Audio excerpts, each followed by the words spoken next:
नालंदा में आपकी यूनिवर्सिटी हुआ करती थी, पूरी दुनिया से लोग यहां आते थे। और आज बिहार से हर प्रदेश में पूरी दुनिया में आपके लोग जाते हैं, क्योंकि यहां पे रोजगार नहीं।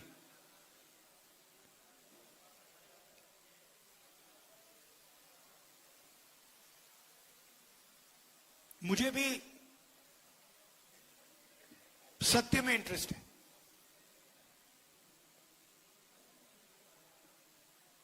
ये जो जाति जनगणना का कि जो सोच है, ये मुझे काफी टाइम लगा इस बात को गहराई से समझने के लिए। मैं राजनीति में 2004 में आया और आस्ते आस्ते एक प्रकार से मेरे परदादा ने डिस्कवरी ऑफ इंडिया किताब लिखी थी ना, तो मेरी भी डिस्कवरी ऑफ इंडिया हुई। और डिस्कवरी ऑफ इंडिया में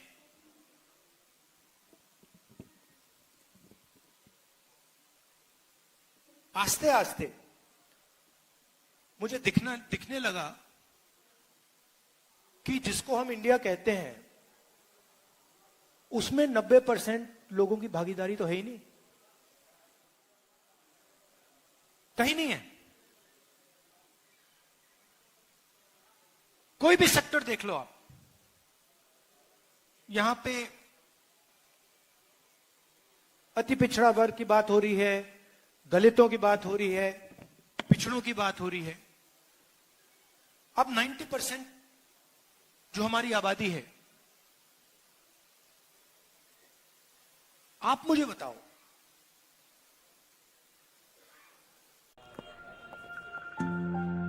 ये वाला दिखाना गया तेरा प्राइस मनी। कुछ इन्वेस्टमेंट भी कर लेती। आते समय कर लिया मोबाइल से। कहाँ? गवर्नमेंट सिक्योरिटीज में। हाँ, RBI retail direct mobile app है ना, रिटेल डायरेक्ट स्कीम द्वारा इन्वेस्टमेंट यानी मैच्योरिटी पे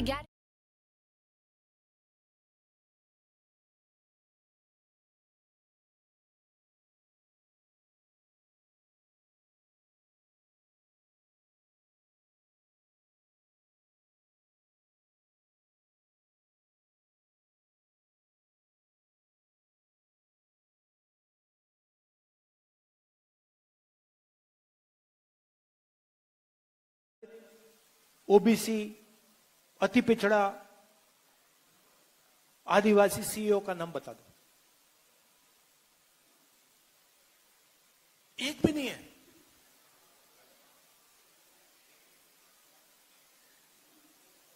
सीईओ छोड़िए, मैनेजमेंट टीम, सीनियर मैनेजमेंट, वहां मुझे दिखा दीजिए, वहां नहीं मिलेगा आपको।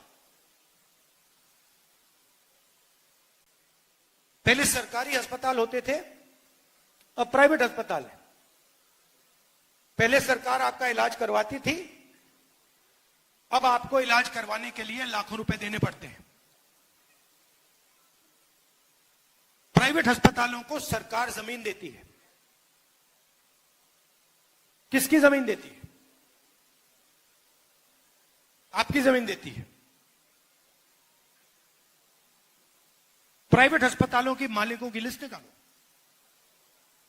डॉक्टरों की लिस्ट निकालो, और मुझे आदिवासी नाम, अति पिछड़ा नाम, दलित नाम, पिछड़ा नाम दिखा दो वहां पे।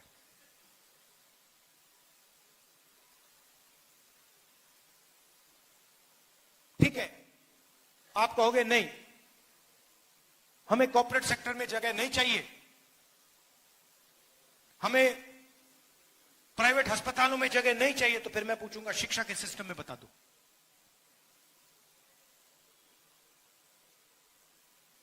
सारे के सारे स्कूल, यूनिवर्सिटी, कॉलेज प्राइवेटाइज, जमीन आपकी,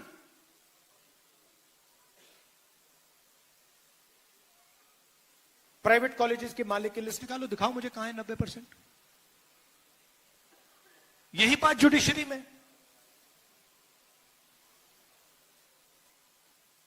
ब्यूरोक्रेसी की आप जानते हो, रिजर्वेशन है,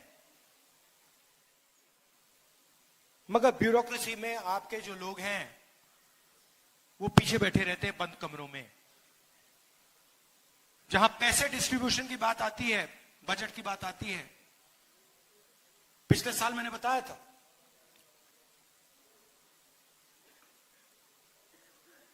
बजट 11 अफसरों ने बनाया, फोटो थी,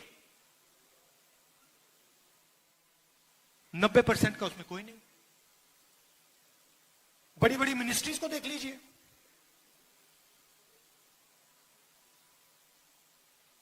नब्बे में से 3 secretary to government of India पिछड़ा और अति पिछड़ा वर्ग के, 90 में से 3। आपकी आबादी कम से कम 55%, 90 में से 3, और वो भी 3 छोटे छोटे विभागों में। जहां धन जाता है, फाइनेंस, डिफेंस, उधर कोई नहीं। और वही हालत आदिवासियों की, दलितों की। मजदूरों की लिस्ट निकालो, मनरेगा की लिस्ट निकालो, ऊपर ड्राइवर्स की लिस्ट निकालो, वहां पे सिर्फ आपको ओबीसी, दलित, अति पिछड़ा, ये लोग मिलेंगे। अब 2 हिंदुस्तान बन रहे हैं, ठीक है। अगर 2 हिंदुस्तान में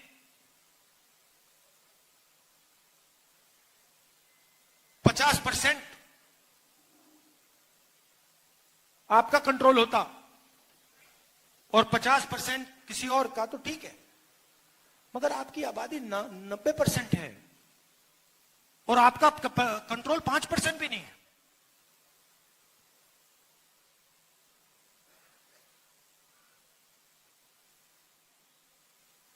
और जब मैं कहता हूं कि हमें पता लगाना है,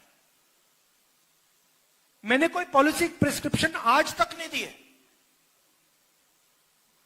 मैंने आज तक यह नहीं कहा है कि भाई जाति जनगणना के बाद हम क्या एक्शन लेंगे, मैंने आज तक नहीं बोला है। मैं सिर्फ यह बोल रहा हूं कि पता लगाना है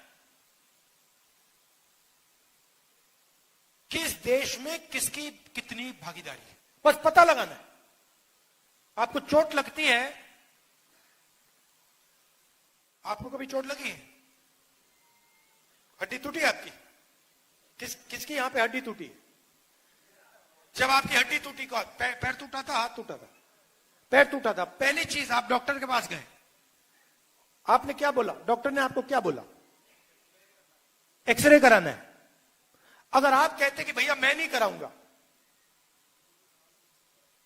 तो डॉक्टर आपके बारे में क्या बोलता? और अगर आपको कहता, आप जाते भैया डॉक्टर मुझे एक्सरे कराना है, और डॉक्टर कहता मैं नहीं कराऊंगा, आप क्या बोलते? करवाना भाई, कैसे नहीं कराओगे, मेरा तो हाथ टूटा है, पैर टूटा है। मैं सिर्फ ये कह रहा हूं कि मुझे दिख रहा है, मुझे सच्चाई दिख रही है कि हिंदुस्तान में 90% को जबरदस्त दर्द हो रहा है, और ये 90% कहीं नहीं दिख रहा मुझे।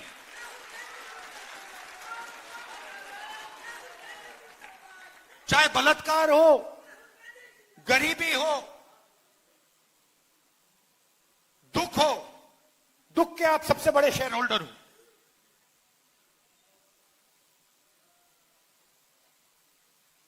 %90 दुख आपका है, आप दुख के शेयर होल्डर हो, बाकी कहीं भागीदारी नहीं आपकी। तो ये तो मुझे सच्चाई दिख रही है, और जैसे मैंने आपसे कहा मैं सच्चाई देखता हूं, मुझे सच्चाई में इंटरेस्ट है। तो मेरे माइंड में आइडिया आया कि भैया देखो पता लगाते हैं ये है क्या, देश का एक्सरे करते हैं। मोदी जी हर भाषण में कहते थे मैं ओबीसी हूं, हर भाषण में। जाति जनगणना के बाद कहते हैं हिंदुस्तान में तो जाति नहीं है। अरे हिंदुस्तान में जात नहीं है तो आप कैसे ओबीसी हो गए?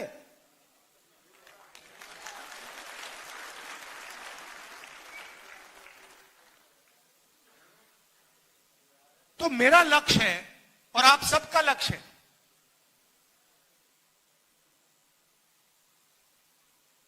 जाति जनगणना। और मैंने लोकसभा में मोदी जी के सामने आंख में आंख मिलाकर कहा कि मोदी जी जाति जनगणना होगा। आप जानते हो उनको सरेंडर करने की आदत है।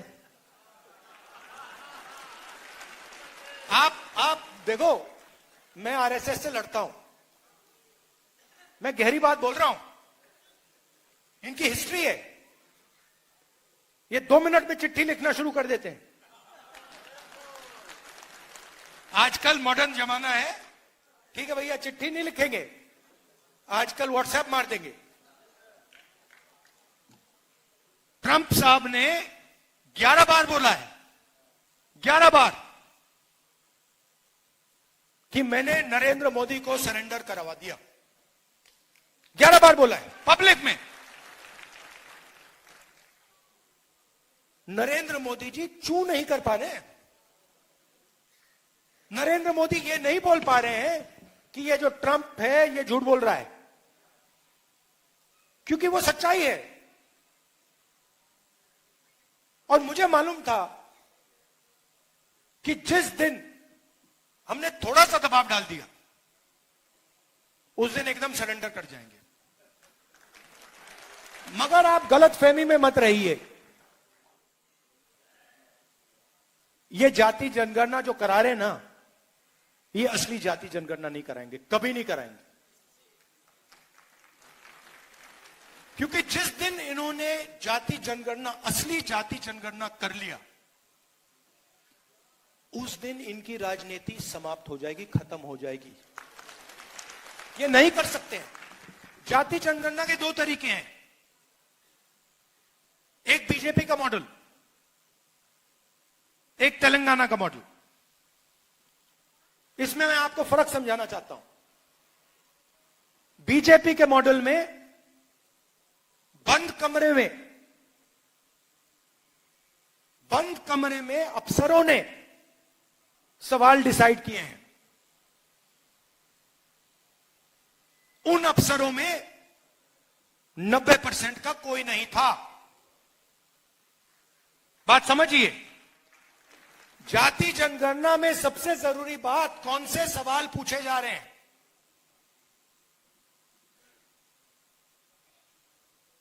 तेलंगाना में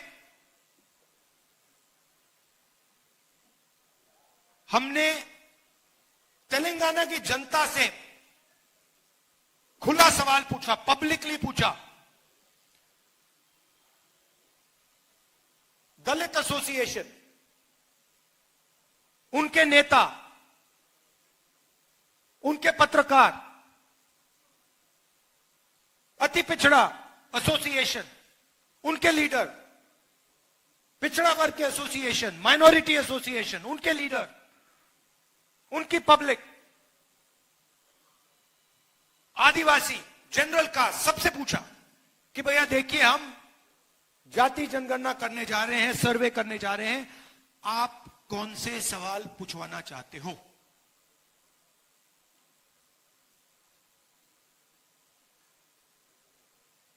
दलितों से हमने पूछा, उन्होंने कहा देखिए, हम सवाल चाहते हैं कि आप मेरे गांव की छत से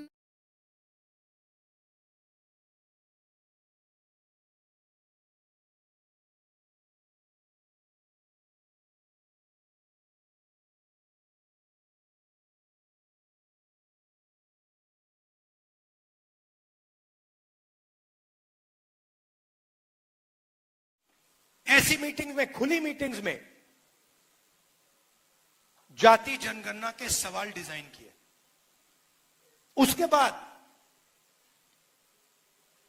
सरकार तेलंगाना के हर घर में गई, हर व्यक्ति के पास गई।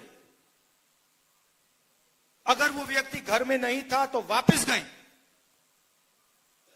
एक बार नहीं, अनेक बार गई। और डेटा कलेक्ट किया। बीजेपी का मॉडल यह नहीं है। बीजेपी का मॉडल है हम सवाल डिसाइड करेंगे और अगर आप जवाब देना चाहते हो दो, नहीं तो नहीं, और हम डिसाइड करेंगे। यह बिल्कुल फर्क मॉडल है। तेलंगाना मॉडल में क्या निकला, मैं आपको दो तीन उदाहरण देता हूं, आप हिल जाओगे।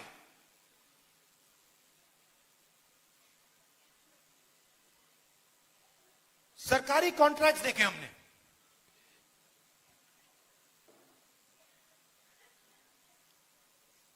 सरकारी कॉन्ट्रैक्ट तेलंगाना में, मैं बोल रहा हूं, खुल के बोल रहा हूं, तेलंगाना में दलितों को, आदिवासियों को, पिछड़ों को, अति पिछड़ों को सरकारी कॉन्ट्रैक्ट मिलते ही नहीं है। 4-5% को सारे के सारे कॉन्ट्रैक्ट मिलते हैं। आप मुझे बताओ, अगर पिछड़ा वर्ग को कॉन्ट्रैक्ट नहीं मिलेगा, अति पिछड़ा को कॉन्ट्रैक्ट नहीं मिलेगा, राजनीति कैसे करोगे?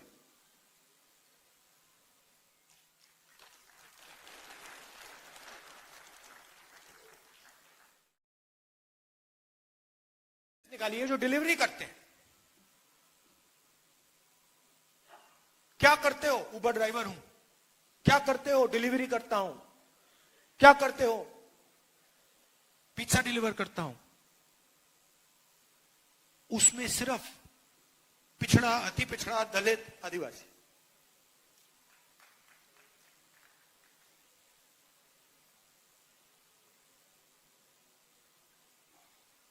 तो बिल्कुल क्लियर है, बिल्कुल साफ हो जाता है। जिस दिन देश में सही जाति जनगणना हुआ, उस दिन एक्सरे छोड़ो एमआरआई जैसा हो जाएगा। आपको पता लग जाएगा भैया यहां क्या है, वहां क्या है, क्या हो रहा है। और ये मैं आपको बोल रहा हूं, या तो बीजेपी सही जाति जनगणना करेगी, मुझे नहीं लगता करेगी। वो 27 में कह रहे करेंगे, मुझे नहीं लगता। मगर मैं आपको वायदा कर रहा हूं, बीजेपी करे ना करे, मैं तो पार्लियामेंट हाउस में, राज्यसभा में, लोकसभा में वो करवा कर दूंगा। क्योंकि मैं आपको सच्चाई दिखाना चाहता हूं। मैं आपको आपकी सच्चाई दिखाना चाहता हूं कि आपके साथ, आपके खिलाफ इस देश में किस प्रकार से काम किया जा रहा है। आपके बच्चों के भविष्य के खिलाफ किस प्रकार काम किया जा रहा है। मैं आपको ये क्लैरिटी से दिखाना चाहता हूं। ये देखो, ये है आपकी सच्चाई। और ये मेरे लिए राजनीतिक लक्ष्य नहीं है भैया। ये मैं राजनीति के लिए नहीं कर रहा हूं, ये मैं अपने देश के लिए कर रहा हूं, सच्चाई के लिए कर रहा हूं। कॉन्स्टिट्यूशन में लिखा है, जिसको इसको जो या इस पर आक्रमण कर रहे हैं, इसको खत्म करने की कोशिश कर रहे हैं, इस कॉन्स्टिट्यूशन में लिखा है ये देश सब लोगों का है। ये देश हर जात का है, हर धर्म का है, महिलाओं का है, पुरुषों का है, विकलांगों का है, सबका है। और जाति जनगणना इस कॉन्स्टिट्यूशन, इस प्यारे कॉन्स्टिट्यूशन की रक्षा करने का तरीका है। और मैं जानता हूं, जो मैं कह रहा हूं, इस बात को आप गहराई से समझ रहे हो, क्योंकि आपके लाइफ में आपको दिखता होगा। अभी मैं आया, छोटी सी बच्ची मुझे कहती है मैं डॉक्टर बनूंगी।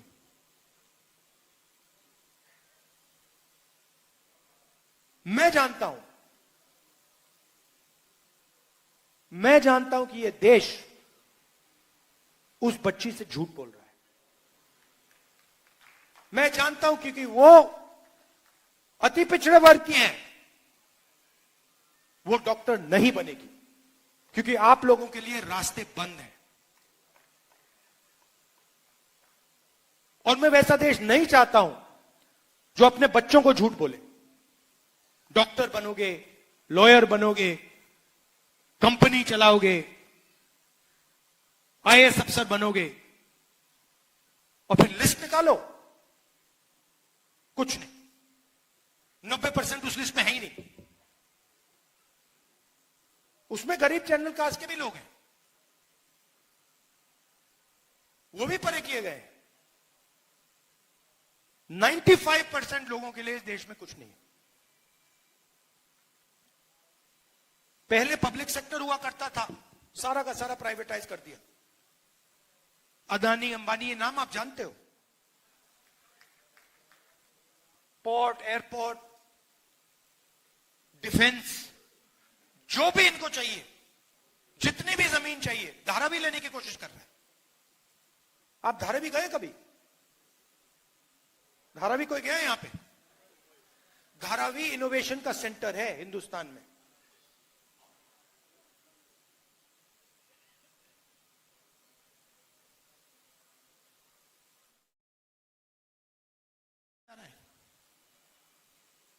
लाखों करोड़ रुपए की जमीन ऐसे ही, दोस्ती है बस नरेंद्र मोदी के साथ।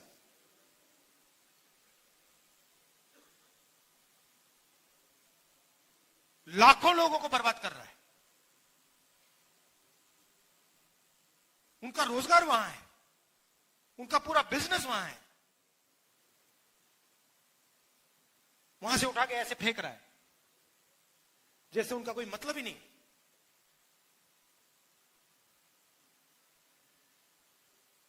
अपने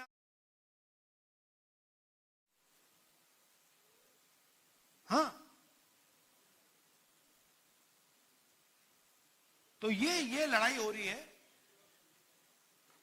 दूसरी बात, और उतनी ही जरूरी बात,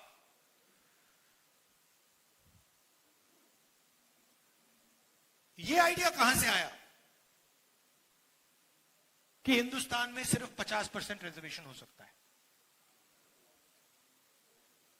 आपकी आबादी 90% और 50% की दीवार बना दी कि भैया 50% से ज्यादा रिजर्वेशन नहीं हो सकता।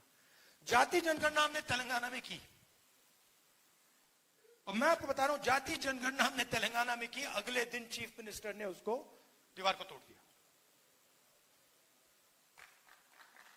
वो चॉइस ही नहीं थी भाई, आप ताली बजा रहे हो, चॉइस नहीं थी। जब उसने देखा कि जाति जनगणना में क्या लिखा है, जब उसने डेटा देखा, उसको पता लग गया कि भैया ये तो बिल्कुल गलत है, इसको तोड़ो। एक दिन नहीं लगा। तो मैंने दो बातें कही थी वहां पे, दोनों को कराऊंगा मैं। तेलंगाना में हो गया, कर्नाटक में हो गया, जहां भी हमारी सरकार बनेगी वो 50% को वहीं तोड़ देंगे। और जाति जनगणना में और इस दीवार में लिंक है। जाति जनगणना के साथ अगर हमने बाकी जो डेटा हिंदुस्तान की सरकार के हाथ में है वो जोड़ दिया, तो विकास का एक बिल्कुल नया तरीका बनेगा। प्रकार से हम विकास के बारे में सोचते हैं वही बदल जाएगा पूरा। मतलब पैराडाइम ही चेंज हो जाएगा।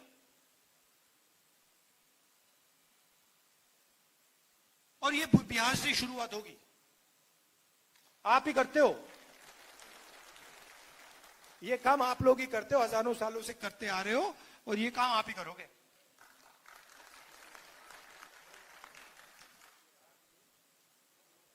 सही बात है ना? ये आपके अंदर है, डीएनए में है। आपके बिना ये नहीं बन सकता, आपकी सोच के बिना ये नहीं बन सकता हिंदुस्तान में। ये कहते हैं कि ये 1947 में किताब लिखी गई है। नहीं, ये हजारों साल पुरानी किताब है। ये इस किताब में हजारों साल पुरानी सोच है। अभी आपने बुद्ध भगवान की मुझे फोटो दी और मूर्ति दी, क्या उनकी सोच इसमें नहीं है? ये पूरी किताब उनकी सोच के बारे में है। उन्होंने 3000 साल पहले बात बोली थी। अंबेडकर जी, गांधी जी, नारायण गुरु, पेरियार, बसवना, इन सबकी सोच इस किताब में है। और इसी सोच के लिए, इसी किताब के लिए हम लड़ रहे हैं। हजारों साल से आरएसएस की सोच, इस सोच को खत्म करने की कोशिश कर रही। ये पुरानी लड़ाई है। ये मत सोचिए कि ये बीजेपी और कांग्रेस के बीच में लड़ाई है। ये हजारों साल पुरानी लड़ाई चल रही है। हजारों साल पुरानी लड़ाई है ये बस उसका मॉडर्न रूप है। और आप जानते हो कि इस देश में कौन उस लड़ाई को जीतता है। हिस्ट्री देख लीजिए।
ये सावरकर कौन था?